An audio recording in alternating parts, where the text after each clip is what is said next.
हर हर महादेव प्रिय दर्शकों, बात तुला राशि की और बात 51 दिनों की अर्थात 7 जून से लेकर 28 जुलाई के बीच के समय में आपके लिए क्या कुछ होने वाला है, इसी विषय पर हम इस वीडियो में चर्चा करेंगे। अभी तक जैसा गया है, क्योंकि मंगल नीच का था और मंगल क्या है आपका? आपका जो मंगल है, वो धन का ग्रह है। अगर धन कहीं से आना था तो वो मंगल के बिना मंगल ही सैंक्शन करता है, तभी आपके पास धन आता है। बैंक अकाउंट देखने वाला ग्रह कोई अगर है तो वो मंगल ही है। पैतृक संपत्ति को देखने वाला ग्रह कोई है तो वो मंगल ही है। आपकी वाणी को कितना मधुर रखना है, कितना कठोर रखना है, कितनी मधुरता लानी है, चाशनी मिलानी है वाणी में, वो सब कुछ मंगल ही देखेगा। वैसे तो मंगल की विशेषता होती है, चाशनी मिलाता नहीं है, बहुत रुखा रुखा खरा खरा होता है। तो ये मंगल ही है ये सारे। इसके साथ-साथ में मंगल क्या है? व्यापार आपका, आपका व्यापार अगर कोई है तो वो मंगल है। आपका दाम्पत्य जीवन वो मंगल है। आपके पार्टनरशिप वो मंगल है। आपका विवाह कब होना है, कैसे होना है, किससे होना है, ये तय करने वाला भी मंगल ही है और ये मंगल था नीच का। और 7 जून तक नीच के हैं। 7 जून के बाद ये हो जाएंगे सिंह राशि में आ जाएंगे। सिंह राशि कौन है? ये सूर्य की राशि है।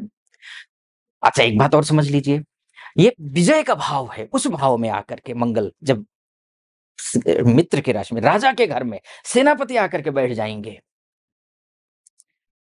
अब सोर्स ऑफ इनकम का भाव है, वो लाभ का भाव है, वो विजय का भाव है, वो विजन का भाव है, इच्छा पूर्ति करवाने वाला भाव है, इच्छाएं जागृत करने वाला केवल नहीं, इच्छाओं की पूर्ति करने वाला भाव ये। यहीं बैठेंगे, यहीं से आपका निर्णायक भूमिका लिखा जाएगा कि इन 51 दिनों में या फिर आने वाले कुछ वर्षों में आपके साथ क्या होना है, क्या रूपरेखा तैयार करनी है, कहाँ अच्छा करना है, कहाँ बुरा करना है, क्या कुछ करना है, ये तय करने वाले हैं। यही मंगल और सूर्य है। अब सोचिए, इतना बढ़िया शानदार स्थिति है, मतलब एकदम से काया पलट सा। मैं सब कुछ गड़बड़ दिख रहा था, अचानक अच्छा बनता हुआ दिखेगा। लेकिन आपका अगर आचार विचार व्यवहार संस्कार अच्छे हों तो पता चला कि आप सूर्य के राशि में जाकर मंगल बैठा है, सेनापति ग्रह राजा के घर में। अगर 8-9 बजे तक, 10 बजे तक, दोपहर तक सोते रहोगे तो फिर नहीं मिलने वाला कुछ भी। आया हुआ सब कुछ दिखेगा सामने कि हाँ भाई मिलेगा, आएगा, सब कुछ होगा, लेकिन पता चला कि गया, फुर्र, नहीं मिलेगा। अगर आपने वहीं पर अगर एकदम से लचर हो गए, लाचार हो गए, कॉन्फिडेंस लेवल है एकदम से डाउन कर दिया, वैसे ये होने देगा नहीं। अभी तक था आपका कॉन्फिडेंस लेवल, हिल गए थे आप। आपको नौकरी की चिंता, बिजनेस की चिंता, स्टार्टअप की चिंता, घर की चिंता, परिवार की चिंता, चिंताओं से घिरे हुए थे, चिंताओं के बादल में घिरे हुए थे। खुशियां नहीं थी जीवन में, अब आएगी। लेकिन मुझे डर इस बात का भी है कि ओवर कॉन्फिडेंट ना हो जाए। एकदम किसी को कुछ नहीं मिलता है ना, एकदम से मिल जाता है ना, तो चीजें जो है ना बिगड़ जाती हैं, वो संभाल नहीं पाता है व्यक्ति। वो कंडीशन कहीं ना आ जाए, क्योंकि आप एग्रेसिव होकर के चीजों को बिगाड़ सकते हैं, अति महत्वाकांक्षी होकर के चीजों को बिगाड़ सकते हैं। ये भी पाओ, वो भी पाओ, वो भी पाओ, लोग सोचेंगे कि ये क्या। ये स्थिति आ सकती है, ये स्थिति नहीं आनी चाहिए, ध्यान रखिएगा। सूर्य राजा है, मंगल सेनापति है। दंड देना इनको आता है। भले ही शनि को न्यायाधीश ग्रह कहा जाता है, लेकिन राजा और सेनापति ये आपको तुरंत दंड देंगे। शनि इंतजार करवा करके दंड दे, जो आपने कर्म किए हैं पीछे, उन कर्मों की सजा जब शनि आएगा तब देगा। लेकिन ये सामने देख रहे होंगे, आमने सामने बैठकर देख रहे हैं कि आप क्या कुछ कर रहे हैं, कहानी खत्म, जहां आपने गड़बड़ किया खत्म कहानी। ये ध्यान रखना है। और भी बहुत कुछ होगा, उससे पहले एक निवेदन तो आपसे करूंगा ही मैं, वो ये, यहां तक पहुंचे हैं, सटीक लग रहा हो विश्लेषण मेरा, महादेव का नाम लीजिए और सब्सक्राइब कर दीजिएगा, वीडियो को लाइक और कमेंट बॉक्स में जाकर के भी हर हर महादेव 5 बार, 11 बार, 21 बार, जो भी श्रद्धा बने आप कर दीजिए। मुझ पर तो महादेव की असीम कृपा है, आप पर भी बनी रहे ऐसी मेरी कामना। चलिए आइए फिर से विषय पर वापस लौट करके आते हैं। शुक्र को भी देख लीजिए, आपका स्वास्थ्य के दृष्टिकोण से आप अच्छे होने जा रहे हैं। अभी तक क्या था कि स्वास्थ्य के दृष्टिकोण से भी आप बहुत अच्छे थे नहीं। जो झूठे एलिगेशन लग रहे थे, जो काम आपने किया नहीं, उस काम का भी दोष आपके ऊपर मढ़ा जा रहा था। उस सब से मुक्त होने का समय है। आर्थिक तंगी दूर होगी तो ऋण दूर होगा। ऋण से उऋण होने का समय भी यही है। लेकिन कुछ कमी भी है। उस कमी को हमें समझना होगा। उस कमी को नहीं समझेंगे तो फिर आपके साथ नाइंसाफी होगी। और वो मैं जो उपाय बताऊँगा, उन उपायों को फ़ॉलो करना है। सबसे पहले तो मैंने आपसे कहा कि आचार, विचार, व्यवहार, संस्कारों को बनाए रखना है, ये करना ही करना है। जहाँ आप जो है ना अतिचारी, व्यभिचारी, दुराचारी लोगों के संगत में आए, तो आपके लिए गुरुदेव अस्त हो रहे हैं।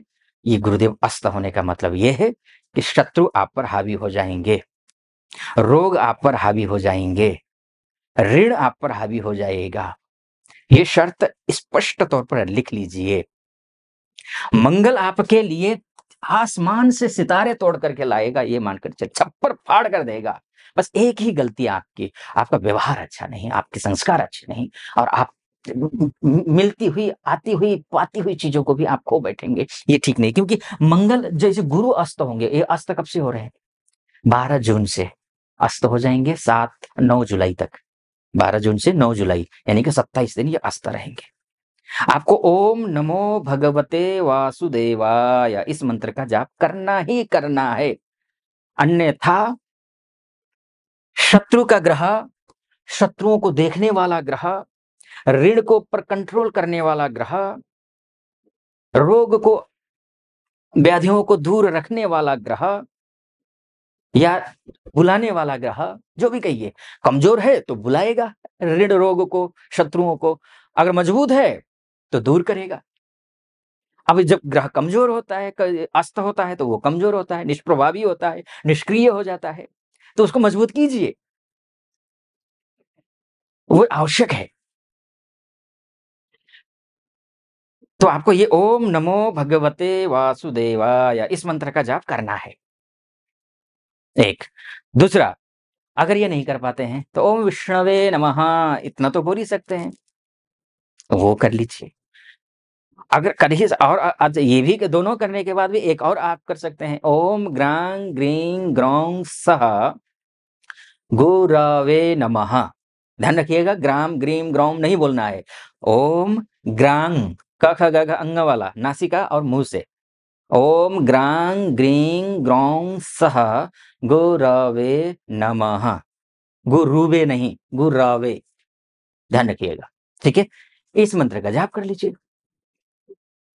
बात बन जाएगी। शुभ होगा, अच्छा होगा, निश्चिंत रहें, बहुत पॉजिटिव रहिए, है ना? लेकिन ये मैंने मोटा-मोटी तौर पर बताई है, देखिए। वास्तव में आपकी कुंडली ही आपका डीएनए है। अगर आप अपनी कुंडली के बारे में चर्चा करना चाहते हैं, जानना चाहते हैं कि भविष्य कैसा है, क्या कुछ हो सकता है, महिला हो या पुरुष हो, देश से देख रहे हो या विदेश से देख रहे हो, तो नीचे नंबर है, उस नंबर पे कॉल कीजिए, व्हाट्सएप कीजिए, मेरी टीम से बात कीजिए, अपॉइंटमेंट ले लीजिए, मैं स्वयं आपकी कुंडली का विश्लेषण करूँगा। आप खुश रहें, प्रसन्न रहें, महादेव की कृपा आप पर बनी रहे, ऐसी मेरी कामना। सटीक लगा हो, सब्सक्राइब, लाइक और कमेंट ज़रूर कर दीजिएगा। फिलहाल अनुमति दे दीजिए। हर हर महादेव।